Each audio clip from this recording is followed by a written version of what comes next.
Halo generasi muda, pernahkah kalian mendengar tentang Selat Muria? Nama ini mungkin tidak sepopuler destinasi wisata atau cerita rakyat, tetapi sejarahnya menyimpan kisah menarik tentang bagaimana alam membentuk wilayah yang kita kenal hari ini. Tahukah kalian, dulu Jawa Tengah tidak seperti sekarang.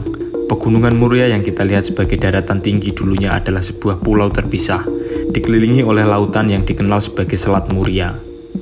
Selat ini bukan sekedar perairan biasa, melainkan bagian penting dari sejarah geologi yang membentuk wilayah seperti Kudus, Pati, Demak, hingga Jepara. Perubahan besar yang terjadi selama jutaan tahun telah mengubahnya menjadi daratan rendah yang kini menjadi tempat hidup manusia. Jadi, di video kali ini kita akan menelusuri Selat Muria yang kini dihuni jutaan manusia dengan segala macam permasalahannya. Tak terkecuali banjir yang selalu datang setiap tahun. Selamat menonton. Morfologi Selat Muria antara Pegunungan Muria dan Pegunungan Kendeng. Di balik landscape daratan rendah di utara Jawa Tengah, terdapat kisah panjang tentang pembentukan alam yang membawa dampak hingga masa kini. Bekas perairan yang dulunya dikenal sebagai Selat Muria kini telah menjadi daratan produktif, sekaligus menghadirkan tantangan berupa banjir dan sedimentasi. Transformasi ini tidak lepas dari proses geologi yang berlangsung selama jutaan tahun, membentuk hubungan erat antara Pegunungan Muria, Pegunungan Kendeng, dan kawasan di sekitarnya.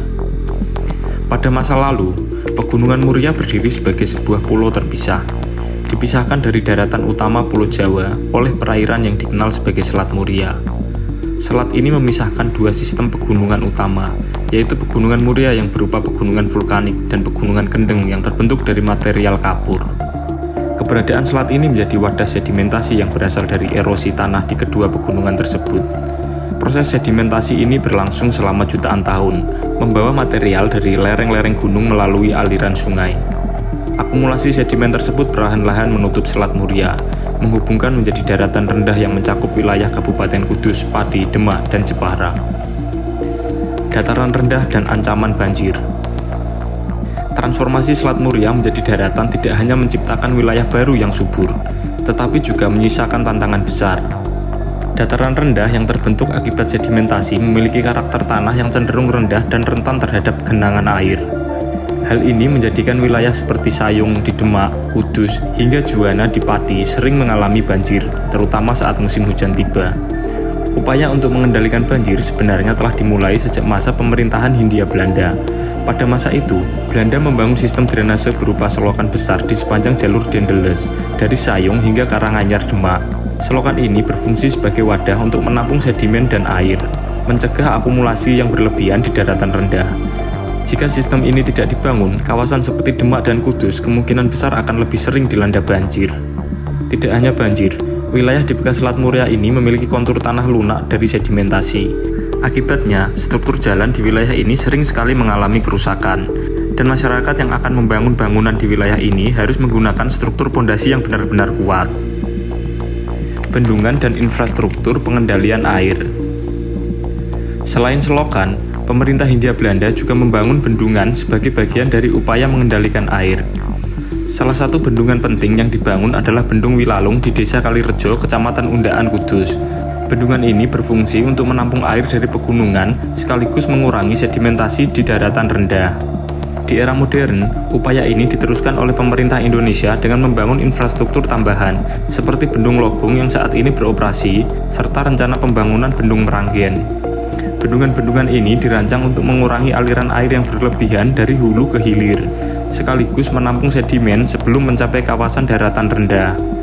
Namun, infrastruktur saja tidak cukup untuk mengatasi masalah banjir dan sedimentasi. Pentingnya konservasi hulu dan resapan air. Agus Hendratno, seorang ahli geologi dari Universitas Gadjah Mada, menekankan pentingnya upaya konservasi di wilayah hulu. Pegunungan Muria dan Pegunungan Kendeng harus dikembalikan fungsinya sebagai daerah resapan air. Penghijauan di kawasan seperti Pati Ayam dan Muria menjadi langkah penting untuk meningkatkan infiltrasi air hujan ke dalam tanah.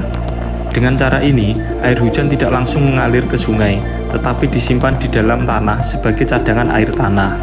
Wilayah Pegunungan Kendeng yang kaya akan kapur juga perlu dilestarikan dengan menanam pohon-pohon tegakan yang mampu memperkuat fungsi resapan. Selain itu, restorasi ekosistem secara menyeluruh juga tak kalah penting untuk dilakukan, baik di wilayah hulu maupun hilir. Di Di hulu diperlukan percepatan penanaman pohon untuk memperbaiki kondisi ekosistem.